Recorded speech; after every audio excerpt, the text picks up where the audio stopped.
Con nosotros estamos en Sala de Guerra y bueno, usted estará de acuerdo conmigo en que el puritito sentido común nos dice que en México ya estamos enfrentando una crisis migratoria que en los próximos días puede complicar sensiblemente el escenario en ambas de nuestras fronteras en el país. Las amenazas del presidente electo Donald Trump sobre la repatriación de familias completas de migrantes mexicanos y extranjeros a nuestro territorio. ¿Y por qué a nuestro territorio? Porque México ha sido un país de tránsito, aceptado y fomentado sobre todo por el gobierno anterior. De hecho, en esta misma semana, la 10ª caravana migrante de la presente administración salió el jueves pasado de Tapachula, Chiapas, con alrededor de 200 extranjeros que buscan llegar a Estados Unidos. Estamos de cara a una situación que se adivina muy complicada, sobre todo porque nos dicen que hay un plan para enfrentar esta situación. Lo que no sabemos es cuál es ese plan. En materia de derechos humanos, en este espacio hemos sido muy críticos de la situación que abraza a nuestro país en ese sentido. Imagínese usted con una situación migratoria como la que estamos por enfrentar en materia de derechos humanos. Por eso me da mucho gusto y le agradezco enormemente a una verdadera autoridad en materia de derechos humanos, quizá de las muy pocas que tenemos en el país, que es la doctora Nacheli Ramírez, presidenta de la Comisión de Derechos Humanos de la Ciudad de México. Gracias, Nacheli, por estar aquí esta noche. Gracias por invitarme, Mónica, y gracias, muy generosa con tus palabras. Me era muy importante platicar contigo porque tú has tenido amplísima experiencia en materia de la defensa de los derechos humanos de los migrantes. México ha enfrentado muchas crisis de migraciones, muchas caravanas de miles de personas que han llegado incluso hasta la Ciudad de México. Pero creo que esta crisis que enfrentamos no se parece a ninguna de las anteriores y no sé si estamos como país listos para lo que viene. Sí, mira, yo creo que estamos frente a un continuum de los resultados de una política restrictiva en términos de migración de Estados Unidos que lleva ya varios años, pues por lo menos todo lo que va de este siglo, ¿no? Muy fuertemente. Y eso ha provocado que haya cambiado la dinámica migratoria en un país como el nuestro. Tú bien lo señalas, somos uno de los pocos países que tiene como 4 dimensiones en términos de migración, o sea, somos expulsores, somos receptores, somos de tránsito y también somos producto de revoluciones, ¿no? O sea, estas 4 características en un solo país, sí, en unas fronteras y una dinámica de movilidad que es súper importante. Estados Unidos sigue siendo una potencia económica, sigue siendo un país de recepción de dinámicas de movilidad humana y, digamos, estas políticas que no son nuevas, que llevan ya varios años, han provocado toda esta modificación que básicamente vemos reflejada en donde las fronteras se borraron. Yo estoy en la Comisión de Derechos Humanos de la Ciudad de México y ya a mí me ha tocado esa modificación en donde antes pensábamos que la migración se veía en nuestras 2 fronteras, la sur y la norte, pero que pues ya ahora tú lo sabes, están por todo el país y tiene que ver con las dinámicas de toda la República, precisamente porque además en los últimos años ha habido una política de mayor cierre. Y eso ha implicado que miles de personas que están en movilidad estén estancadas, quieranlo o no, en este país. Y además ha modificado pues la configuración. Familias. A ver, el año pasado en Tláhuac, cuando estuvieron aquí en una gran cantidad de migrantes, contabilizamos 136 nacionalidades. Imagínate. No, esto es un mundo, o sea, México se está convirtiendo en los hechos en eso, y como tú lo dices y lo dices muy bien, estamos ahorita frente a otra dinámica que tiene que ver con las deportaciones, en donde vamos a tener dobles situaciones que atender. Una, con los mexicanos y las mexicanas que van a ser deportados, y otro, con que no les van a estar pidiendo de qué país son o no, nos van a devolver a otros más, ¿no? En lo personal, a mí me ha tocado estar en albergues de migrantes en varias entidades en nuestro país y 2 particularmente las más críticas, Chiapas, una de ellas, a unos municipios un municipio en Chiapas y Reynosa, Tamaulipas. 2 albergues muy grandes, 6, 7 mil personas en cada uno de ellos a reventar, completamente rebasados, en un momento que pues era crítico porque, como tú muy bien dices, siempre estamos en una crisis de migración, pero nunca como ahora. Hoy las amenazas del presidente electo de los Estados Unidos sobre regresar a familias completas, no nada más aquellos que no estén en orden con sus papeles, sino si llegaron como ilegales y tuvieron un hijo en los Estados Unidos, va para atrás, él, la esposa, el hijo. ¿Qué va en México?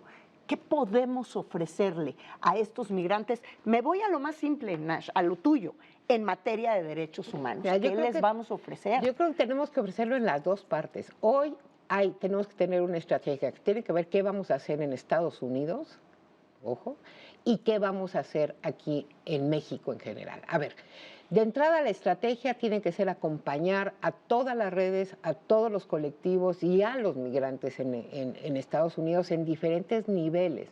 Uno, información, que sepan que hay una ventanilla donde se puede apoyar, y otro, lo que se está preparando, que es asesoría legal. El primer derecho humano que va a ser violatorio para todas estas personas es su debido proceso, porque lo que va a pasar en Estados Unidos, ¿no?, es que no van a seguir los procedimientos y que van a tener un grave problema de violación a su debido proceso, tanto por el proceso de deportación como lo que va a implicar. Imagínate tú lo que van a necesitar, que de un día a otro te digan, pues te subo un avión y te regreso, o te subo un autobús y te regreso. ¿Y qué pasa con tus hijos?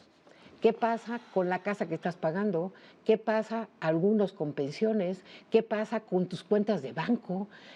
¿No? O sea, ¿qué pasa con todo eso? Y ahí vamos a requerir un gran apoyo vía los consulados y vía las redes y el apoyo a las redes de mexicanos allá para poder dar asesoría legal. ¿Cómo nos estamos coordinando? ¿Existe ya alguna estrategia de coordinación que se avisó y se presentó por parte de la Secretaría de Relaciones Exteriores este primer plan? Están contratando asesores legales, lo que consideramos correcto.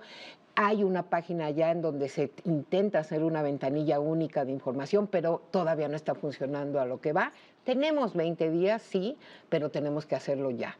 ¿Por qué? Porque mi impresión, no sé si es la tuya también, es que lo va a hacer y lo va a hacer rápido y va a ser una de sus primeras acciones, y no necesita, más bien necesita con simplemente estos acuerdos ejecutivos que tienen, decir decreto tal cosa y cómo van a regresar. Fíjate que tan es así que los colectivos fuertes, como puede ser el Colefom en Estados Unidos, ya habló con Biden y le dijo, bueno, ya hiciste la excepción para tu hijo, pues ¿qué crees?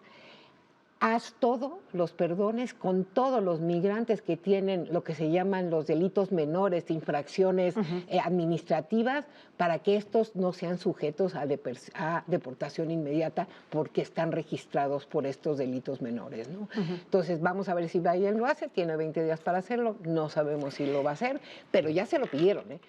O sea, se están moviendo, o sea, se dice que esta Navidad ha sido una Navidad y un fin de año de gran preocupación para la población allá. Por decirlo menos. Exactamente. Claro. Y no porque, ojo, aquí hay algo que es importante y que creo que no estamos tomando en cuenta. O sea, este proceso no es nuevo para México. Sí, no. 2004 empieza este gran programa interior que implicó 7 años donde Estados Unidos devolvió alrededor de 125,000 mexicanos vía aviones de Tucson a México. Y luego, si te acuerdas, a partir del 2012 se suspende este programa y empieza otro programa igual de devoluciones, ¿no?, en donde tenemos el producto hasta 2017. ¿Te acuerdas todavía las primeras acciones de Trump, en donde vienen acuérdate de las imágenes hace 10 años en el Monumento a la Revolución con The Other Dreamers, ¿no? Se formaron organizaciones y de hecho son organizaciones que siguen vigentes. Y creo que por ahí tendríamos que retomar esas experiencias de qué necesitan. Estos dos colectivos han hecho algunos estudios y encuestas con el trabajo de esta experiencia, y lo que dicen es, a ver, lo primero, información. Se requiere verdaderamente que haya información, que esto que se prometió que haya, que esté por internet, que te digan qué documentos esté ahí. Lo otro es procesos de asesoría legal para estas cosas que te decía, procesos de, ¿qué crees? Cuestiones de identidad, el derecho a la identidad. Es decir, muchos de ellos van a llegar sin identificaciones o con problemas burocráticos de apostillamientos y cosas que tenemos que quitar para que puedan no sufrir ese tipo de, digamos, de violación a sus derechos simplemente con el reconocimiento de identidad. Desde el 2019, el Congreso de nuestro país tenía que haber hecho, o sea, es un pendiente que se quedó en la Cámara de Diputados y Senadores, se quedó el pendiente de hacer una suerte de censo de las detenciones de los migrantes mexicanos. Nunca se hizo, no existe. Pues ahora sí que se nos va a juntar el lavado con el planchado, ¿verdad? Porque tenemos este pendiente, el censo de quiénes están detenidos, cómo se les va a defender, porque tú me estás hablando de que vamos a tener una defensoría legal extraordinaria. Pero tenemos todo este pendiente y al mismo tiempo vamos a atender las novedades y al mismo tiempo recibes a las familias y entonces y al mismo tiempo recibes a salvadoreños, hondureños y de todo porque te los van a devolver en el mismo paquete. Pues es que parecería que estamos desahuciados ante una crisis de este tamaño, Nacheli. Digo, desmiénteme por favor, porque qué mortificación. Yo espero que no. Yo creo que hay que retomar lo que te están diciendo. A ver, la experiencia de todos estos años en términos de devolución, lo que nos están diciendo las mismas personas y decir, híjole, el escenario que tú planteaste de 60,000 niños calculado, que nosotros calculamos que van a devolver en una manera muy rápida, y eso es lo peor, alrededor de 500,000 de personas. Imagínate. De esos 60,000, más o menos van a ser niños. Ya Trump, no queriendo repetir lo que repitió, lo que dijo fue que ahora sí familias enteras, ¿no? Porque, ojo, hay un reporte de Human Rights en Texas diciéndonos que hay miles de niños que todavía tienen ahí 7 años y siguen institucionalizados, ¿no? Imagínate. Sin integración familiar. Que eso es una violación a sus derechos, a los derechos de los niños. Imagínate vivir encerrado, enjaulado. Institucionalizado. Pero también a la movilidad. Mira, yo creo que sí, se necesitan albergues en un primer inicio, pero necesitamos entender que el albergue es el primer paso, es asistencia humanitaria. Necesitamos estar preparados y hacerlo, pero no podemos conservar la gente en albergues. Necesitamos tener una política de inclusión. Y esa política de inclusión va para los mexicanos, pero también va para los que no son. ¿Y quién la está generando? No se ha visto y eso es lo que hay que hacer, ¿no? Probar estrategias de entrada, de inicio, de apoyo inicial, 3 meses de apoyos y después trabajo, inclusión educativa, inclusión en salud y básicamente entender que esto es a largo plazo y que un albergue no puede sostenerse y la gente no puede estar albergada más que temporalmente mientras se hace un proceso de inclusión. Entonces, hay programas que se han estado desarrollando en México vía los apoyos de algunos estados y el ACNUR y la OIM, y que de hecho se está trabajando. Yo sí te quiero decir, en la Ciudad de México ya van varias reuniones, ¿no? Se está trabajando con el gobierno de la ciudad, con Clara Brugada y diferentes instancias de su gobierno integral, Secretaría de Gobierno, Secretaría de Bienestar, que para una estrategia que permita afrontar y que la ciudad afronte. A ti ya te tocó recibir a miles de migrantes en el 2019, en el 2020, atendiste un albergue inmenso que se puso en la alcaldía Cuauhtémoc aquí en la Ciudad de México antes de la pandemia. Y el de Tláhuac, que el más reciente, más grande fue el de Tláhuac. Sería ingenuo pensar que en la Ciudad de México no hay que prepararse para la llegada de miles de migrantes. Súper ingenuo. No, y creo que la ciudad lo tiene en agenda, ¿no? Ya lo anunció la jefa de gobierno. Ella dice que unos pocos días antes del 20 de noviembre va a anunciar con más precisión cuáles son los puntos, ¿no? Y creo que está tomando en consideración todo esto que te estoy diciendo y eso esperamos, ¿no? Bueno. Pero pues no nada más una estrategia de la ciudad, porque van a llegar a la ciudad, pero van a llegar a todos lados. No, imagínate, en las fronteras. Nacheli Ramírez, como siempre, muchísimas gracias y yo creo que volveremos a platicar, ¿no? Por lo menos en un par de meses. Espero tenerte aquí. Porque además, déjame nada más decirte algo que creo que es importante en términos de las dimensiones que esto implica. Implica identidad, implica educación, implica trabajo, pero ¿qué crees? También implica un esfuerzo de un cambio cultural muy importante y de inclusión. La vez pasada, cuando vinieron hace 10 años este gran bloque donde hubo también familias, niños, hicimos un trabajo en algunas zonas conurbadas de la Ciudad de México. Y cuando les preguntabas a estos niños recién llegados mexicanos, hijos de mexicanos nacidos allá que medio hablaban español, ¿a qué le tenían miedo? ¿Qué era lo que más le tenían miedo aquí en esta ciudad? ¿No? Nos contestaron que a los perros. Porque claro, allá los perros no están en la calle.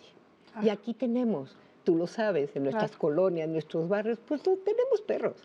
Y los niños en nuestras ciudades están acostumbrados a lidiar con los perros, ¿no?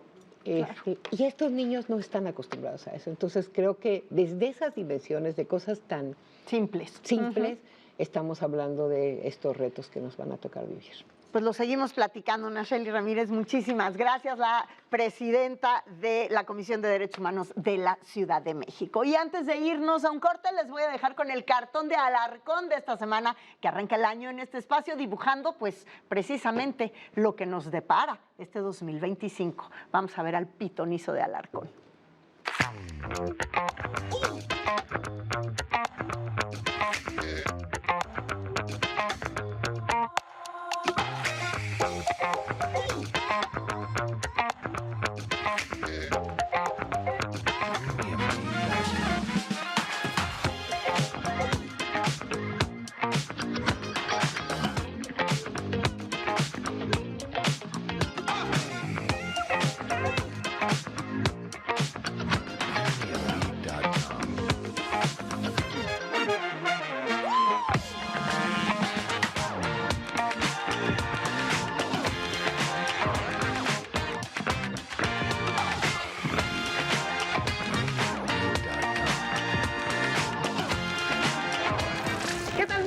Esto es Sala de Guerra. 9 marcas para soportar el apoyo del sol. Se movieron los números. El marketing político.